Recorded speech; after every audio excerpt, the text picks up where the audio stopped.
Assalamualaikum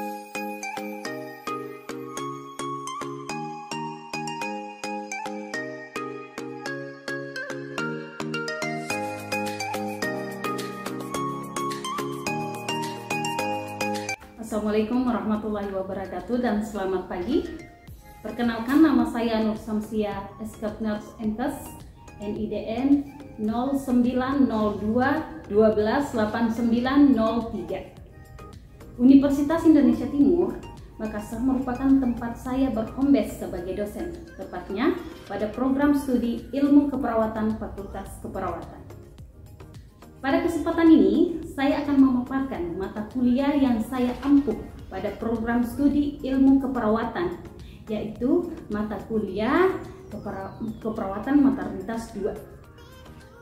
Mata kuliah ini berada pada semester 4 dengan bobot SKS 3. Adapun deskripsi mata kuliah ini adalah mata kuliah ini merupakan mata kuliah yang membahas tentang upaya peningkatan kesehatan reproduksi pada wanita usia subur, ibu hamil, melahirkan, nifas di antara dua masa kehamilan, dan bayi baru lahir dalam kondisi beresiko, dan masalah-masalah yang berhubungan dengan reproduksi dengan penekanan pada upaya preventif dan promotif yang menggunakan pendekatan proses keperawatan serta memperhatikan aspek legal dan etis di tatanan klinik maupun komunitas.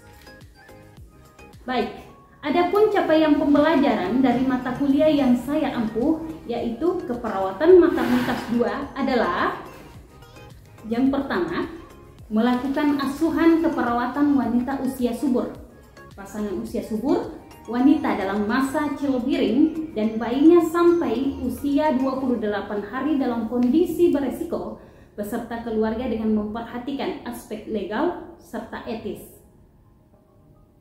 Yang kedua, melakukan simulasi pendidikan kesehatan pada wanita usia subur, pasangan usia subur, wanita dalam masa childbearing, dan bayinya sampai usia 28 hari dalam kondisi beresiko beserta keluarga dengan memperhatikan aspek legal serta etis. Nah, yang ketiga, mengintegrasikan hasil penelitian yang berhubungan dengan wanita subur, wanita usia subur, pasangan usia subur, wanita dalam masa childbearing, serta bayinya sampai usia 28 hari dalam kondisi beresiko beserta keluarga dengan memperhatikan aspek legal serta etis. Yang keempat, melakukan simulasi pengolahan asuhan keperawatan pada wanita usia subur, pasangan usia subur, wanita dalam masa childbearing, dan bayinya sampai usia 28 hari dalam kondisi beresiko serta keluarganya dengan memperhatikan aspek legal dan etis. Nah, dan yang terakhir, 5, mendemonstrasikan intervensi keperawatan pada wanita usia subur, pasangan usia subur, wanita dalam masa childbearing, dan bayinya sampai usia 28 hari beserta keluarganya dengan memperhatikan aspek legal serta etis. Selanjutnya, materi ajar pada mata kuliah ini terdiri dari 14 subbahasan dengan 14 kali pertemuan ditambah dengan UTS dan UAS. Berikut daftar materinya. Baik, yang pertama, masalah-masalah kesehatan wanita pada masa produktif. Yang kedua, asuhan keperawatan sistem reproduksi. Yang ketiga, sistem layanan kesehatan pada pasien dengan gangguan sistem produksi. 4. Pengkajian dan promosi kesehatan. 5. Upaya pencegahan primer, sekunder, dan tersier pada sistem reproduksi. Dan 6. Tren dan isu keperawatan maternitas terkait masalah-masalah kesehatan wanita. 7. Evidence-based practice dalam keperawatan maternitas. 8. Manajemen kasus pada sistem reproduksi. Dan yang ke-9, membantu pemasangan pap smear atau IPA Dan yang ke-10, pemeriksaan sadari atau pemeriksaan payudara sendiri. Ke-11, memberikan penyuluhan alat kontrasepsi. Yang ke-12, memasang alat kontrasepsi dalam rahim. 13, memberikan kontrasepsi injeksi. Dan yang terakhir, 14, melakukan konseling keluarga. Pada proses pembelajaran mata kuliah maternitas 2, metode yang saya gunakan yaitu pertama, ceramah. Di sini saya jelaskan materi yang saya bawakan kepada mahasiswa. Yang kedua, diskusi. Diskusi di sini saya bagi mahasiswa menjadi beberapa kelompok dan saya arahkan untuk melakukan diskusi. Nah, yang ketiga, demonstrasi. Di sini saya mempraktikkan langsung kepada mahasiswa. Dan yang keempat, memberikan tugas individu serta kelompok. Adapun media pembelajaran yang sering saya gunakan, yang pertama PowerPoint, yang kedua Google Classroom. Google Classroom saya gunakan untuk memfasilitasi materi atau tugas dari mahasiswa.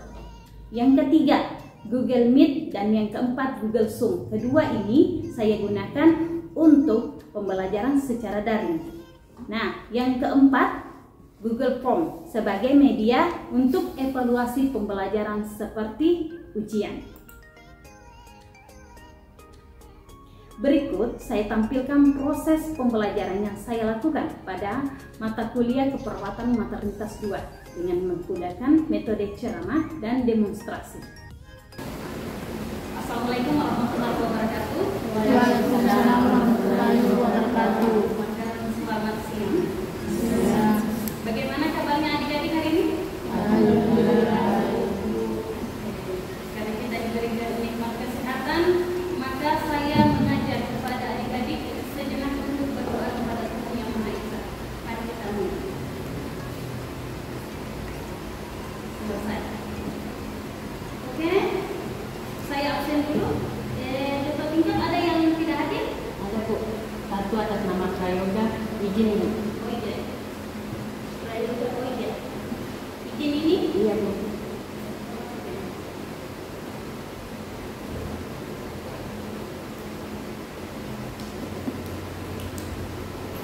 Adik-adik sekalian, sebelum kita masuk di pembahasan kita pada pemeriksaan sadari, terlebih dahulu saya akan mereview pengetahuan Anda tentang pertemuan kita sebelumnya mengenai asuhan keperawatan. Mungkin ada yang bisa jelaskan sedikit di sini apa saja yang termasuk asuhan keperawatan, boleh? Saya Bu.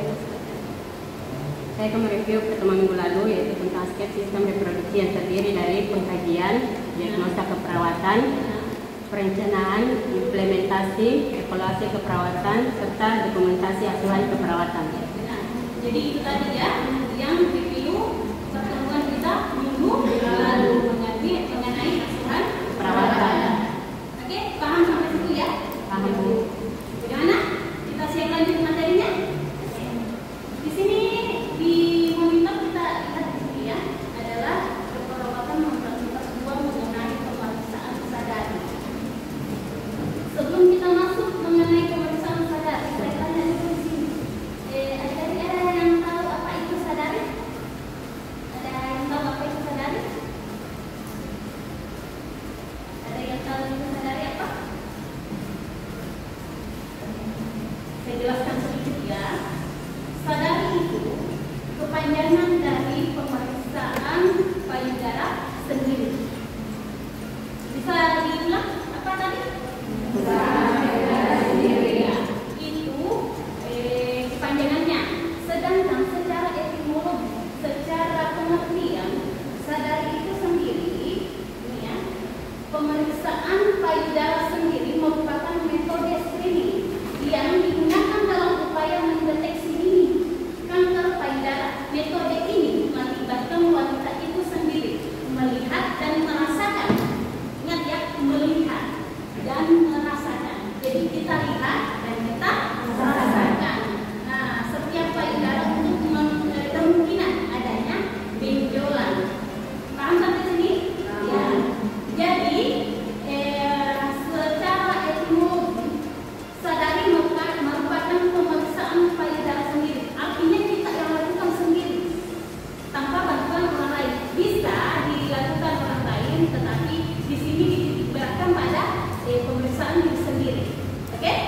Jadi pemeriksaan payudara sendiri merupakan metode screening yang digunakan dalam upaya mendeteksi dini kanker payudara untuk menentukan adanya benjolan. Ya, benar sekali, untuk menemukan adanya benjolan pada payudara. Nah, pertanyaannya kemudian, apa sih tujuan dari sadari? Kok kita harus melakukan ini? Kenapa sadari itu penting? Kenapa kita harus melakukannya? Apa tujuannya? Nah, kita masuk di tujuan. Tujuan dari sadari itu adalah menemukan benjolan dan tanda-tanda lain pada payudara sedini mungkin agar dapat dilakukan tindakan secepatnya. Jadi kalau sering kita lakukan sadari, itu artinya kita mendeteksi di sedini mungkin adanya kemungkinan kita mengalami kanker payudara.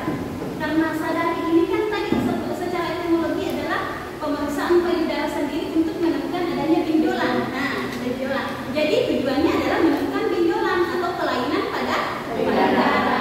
Paham sampai sini? Ngerti ya? Jadi tadi sadari itu adalah pemeriksaan payudara sendiri. Tujuannya untuk menemukan apakah ada benjolan. Ya, benar sekali. Untuk menemukan adanya benjolan. Sama apa? Iya, benar sekali. Aplaus dulu untuk teman-teman. Saya kira dengan cara adik tadi ya, semoga dengan ilmu ini kita proteksi diri sendiri ya. Oke, lanjut. Di sini kita masuk. Pertanyaannya, kapan waktu yang tepat untuk sadari? Tadi kan sudah tujuannya. Terus kapan waktunya? Waktu itu di sini ya. Di sini kan sadari dapat dilakukan setiap bulan setelah haid ke-7. Ini. Perhatikan saya saja ya. Saya jelaskan. Sadari itu terbagi menjadi dua. Pemeriksaan sadari terbagi menjadi dua. Pertama, kita kelompokkan pada wanita usia subur. Yang mana usia subur? Usia subur itu adalah wanita yang mengalami haid. Jadi kalau yang tidak mengalami haid namanya menopause atau wanita dalam masa tidak subur. Ya. Jadi kapan dilakukan pada wanita yang mengalami haid? Yaitu setelah 7 hari atau 10 hari haid pertamanya kita sudah bisa lakukan. Terus kapan pada wanita yang menopause? Wanita pada menopause itu kalau kita lakukan tanggal 7 bulan ini, berarti bulan depannya harus tanggal 7 lagi. Dia teratur. Kalau kita kan yang haid mengikuti tanggal haidnya, ya 7 sampai 10 hari setelah haid. Kalau dia menopause, dia tepat tanggalnya. Kalau kita pemeriksaannya tanggal 1 ya tanggal 1 bulan depannya. Paham seperti ini? Oke. Nah, pertanyaannya kemudian, bagaimana payudara yang sehat? Payudara yang sehat tidak memiliki benjolan dan tidak mengalami perubahan warna. Dia senada dengan warna kulitnya kita. Itu artinya ya, payudara yang sehat tidak memiliki benjolan. Yang kedua, dia tidak mengalami perubahan warna.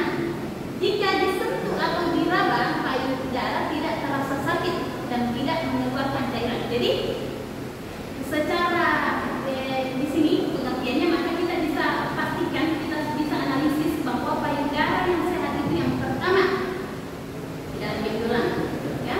Yang kedua, dia tidak terjadi perubahan warna. Artinya dia warnanya sama dengan warna kulit kita, ya. Terus yang ketiga, kalau diraba dia tidak ada nyeri. Artinya kalau diraba dia biasa saja. Dan yang keempat, kalau dia ditekan dia tidak mengeluarkan cairan. Di sini tidak termasuk pada wanita yang sedang menyusui ya. Kalau wanita menyusui kan dia ada ASI. Sama wanita yang sudah mau menopause. Wanita yang mau menopause itu kalau dia mungkin karena pengaruh hormon. Kalau dia terjadi pengaruh hormon itu ada kayak cairan yang keluar dari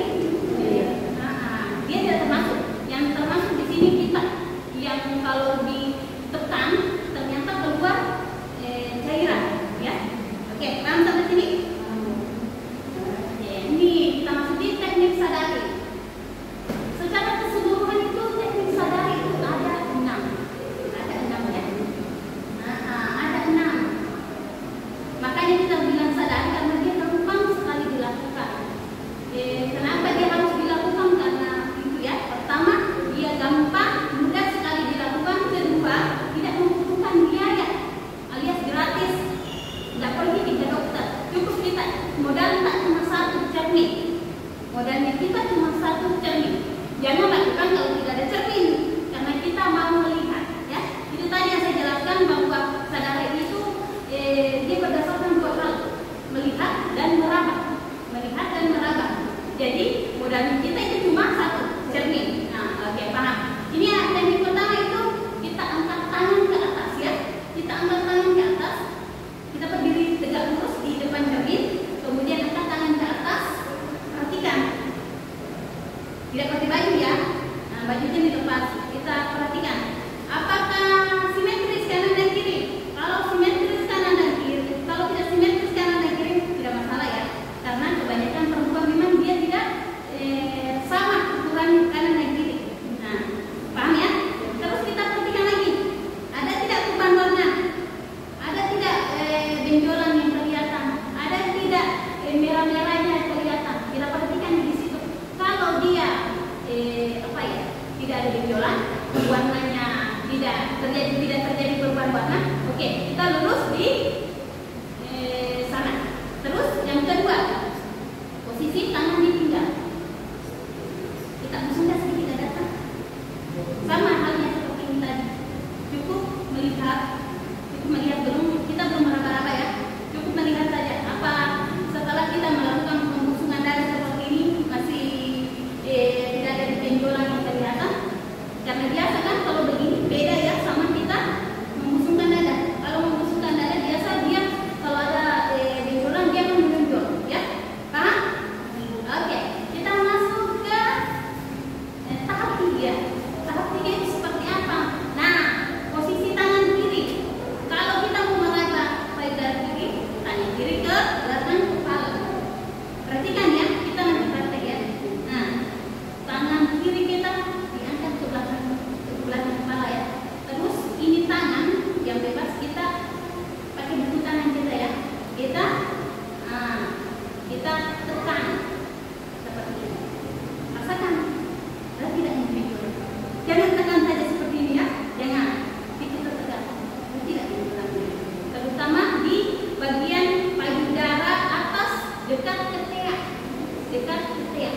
Payudara atas dekat ketiak. Ya, seperti ya. Ada tidak ini? Perhatikan. Jadi di sana tiga hal yang diperhatikan. Pertama, perhatikan adakah benjolan. Kedua, adakah nyeri. Ketiga, adakah cairan yang keluar. Ya, perhatikan. Nah, selesai itu kita masuk ke tahap ketiga. Tadi yang terjadi sama halnya. Tangan masih posisi seperti ini. Dua jari melingkar dari atas kemudian ya kiri. Terus kita tekan sampai di ujungnya. Kalau tidak ada ditemukan aman. Nah, masuk di tahap kelima. Tahap kelima ini periksa tangan seperti memeras ya. Kita tekan apakah ada cairan yang keluar. Perhatikan di sana cairannya. Kalau dia ASI berarti lulus, tidak ada masalah ya. Tapi kalau dia seperti darah atau nanah, maka harus waspada. Oke? Harus waspada. Nah, tahap ke-6 itu posisi berbaring. Posisi berbaringnya masih sama, lengannya masih seperti itu, dan tangan masih memutar, ya, masih memutar. Dia seperti posisi keempat, cuma perbedaannya letak. Kita terlentang, ya, kita terlentang. Jadi pertanyaannya kemudian, bagaimana itu kalau kita di dalamnya WC? Masa kita mau baring di WC? Ya, nah, pertanyaan selanjutnya. Ya, bisa kita selesaikan dulu sampai tahap kelima. Nanti kita keluar dari tempat yang aman. Nah, kita lakukan tahap ke mana? Paham sampai sini? Oke. Paham sampai sini? Ada mungkin pertanyaan? Ada pertanyaan? Ada yang pertanyaan lagi? Silakan. Baik, terima kasih atas waktu dan kesempatan yang telah diberikan kepada saya. Saya akan bertanya. Mohon maaf Adek, bisa suaranya volumenya ditambah sedikit? Baik, terima kasih atas waktu dan tempat yang telah diberikan kepada saya. Saya ingin bertanya, apa saja Ciri-ciri payudara normal dan sehat. Pertanyaannya sangat bagus ya, kita apa sudah tahu. Ya, kita kan sudah bahas mengenai sadari. Terus pertanyaannya yang sangat cerdas. Apa sih ciri-ciri yang normal? Dari tadi kita bahas mengenai yang tidak normal. Pertanyaannya kemudian yang mana yang termasuk normal itu? Ya, normal itu yang pertama, dia memiliki kelenturan yang baik. Kalau dikatakan yang baik. Makanya waktu yang tepat untuk melakukan sadari itu kita harus melakukan di waktu tidak haid. Karena kenapa? Kalau kita haid, hormon meningkat, payudara menggang. Jadi jangan lakukan di waktu haid. Karena ini payudara keras, tidak bisa diraba. Artinya apa ya? Kelenturannya tidak bagus. Paham ya? Yang kedua, dia terasa hangat, bukan panas. Hangat dia bukan panas. Karena kalau panas biasa dia bengkak ya. Nah, kalau dia kan panas identik dengan bengkak. Jadi yang normal itu adalah hangat. Nah, terus yang ketiga, tidak memiliki benjolan. Tidak memiliki benjolan. Nah, tapi kalau Anda merasa terus ada benjolan di dalam, itu namanya kelenjar susu ya. Bukan, tidak termasuk itu. Tidak termasuk itu. Terus yang keempat, tidak mengeluarkan cairan. Artinya setelah Anda melakukan secara normal dia kan tidak mengeluarkan cairan karena Anda tidak menyusui. Kecuali menyusui berarti ada ASI-nya yang keluar. Tapi kalau tidak menyusui, normalnya itu tidak boleh ada cairan. Terus ini warnanya, warna dari areola, ngerti areola ya? Nah, yang hitamnya itu ya, kita berbeda-beda. Jangan sampai kamu lihat hitam punya orang kau bilang tidak normal, salah ya. Karena yang termasuk normal itu ada coklat tua, coklat pink, merah muda, ya bisa. Ada juga coklat gelap. Paham ya sampai sini? Jadi saya ulang kembali. Yang normal itu pertama kelenturannya sama, ya. Yang kedua tidak mengeluarkan cairan. Yang ketiga tidak ada benjolan. Yang keempat terasa hangat. Dan yang kelima areolanya itu bagus. Maksudnya apa ya? Kalau dia orang yang hitam-hitam mungkin agak gelap. Kalau dia putih mungkin agak pink, ya. Berarti mengikuti warna kulit. Iya, benar sekali. Langsung ke sini deh. Oke. Mungkin apa pertanyaan lanjut? Oke, silakan. Masa tersebut saya ingin menanyakan kapan benjolan dikatakan berbahaya. Oh, iya. Pertanyaannya bagus ya. Kapan dikatakan berbahaya? Ibu, saya temukan benjolan. Ini berbahaya atau tidak, Ibu? Kapan sih sebetulnya dikatakan berbahaya? Jangan sampai benjolannya cuma gigitan nyamuk bilang itu berbahaya, ya? Pertanyaan cerdas ya. Makanya, kapan dia dikatakan berbahaya? Ketika ukurannya terus bertambah. Awalnya kecil, terus lama-lama besar. Nah, dan yang kedua, ini bentuk benjolannya berbeda dari jaringan sekitarnya. Pertama itu benjolannya itu terus bertambah ya. Terus yang kedua benjolannya itu mengeluarkan cairan. Yang ketiga benjolannya itu berbeda dari jaringan di sekitarnya. Dia nampak, makanya kita itu berdiri di depan cermin, terus kita perhatikan. Oh, dia ternyata ada benjolan yang berbeda. Mungkin dia agak merah-merah atau agak hitam-hitam. Itu perlu diwaspadai ya. Oke, paham sampai sini? Terus yang ketiga, nah ini yang paling utama. Letaknya berada di atas payudara dekat ketiak.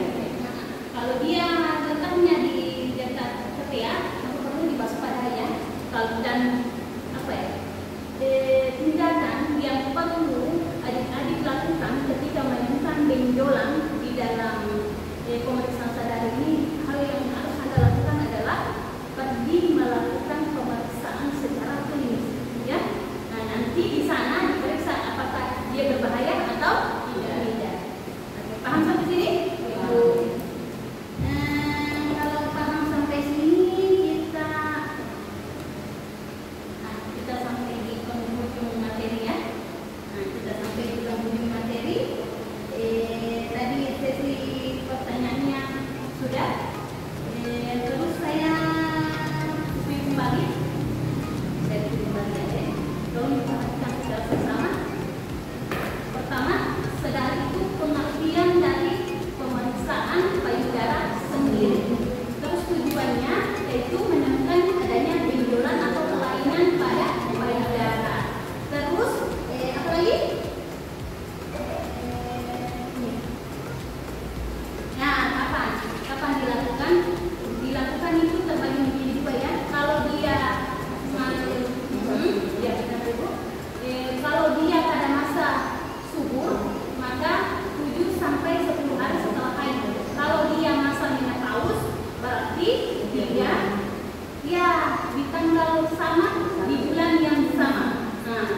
Terus tindakan yang Anda harus lakukan setelah kalau ketika Anda melakukan sadari, terus Anda mendapatkan benjolan, ya harus ketemu dokter kliniknya ya, supaya dilakukan pemeriksaan lebih lanjut. Makanya disebut sebagai deteksi dini. Oke, paham sampai sini? Oke.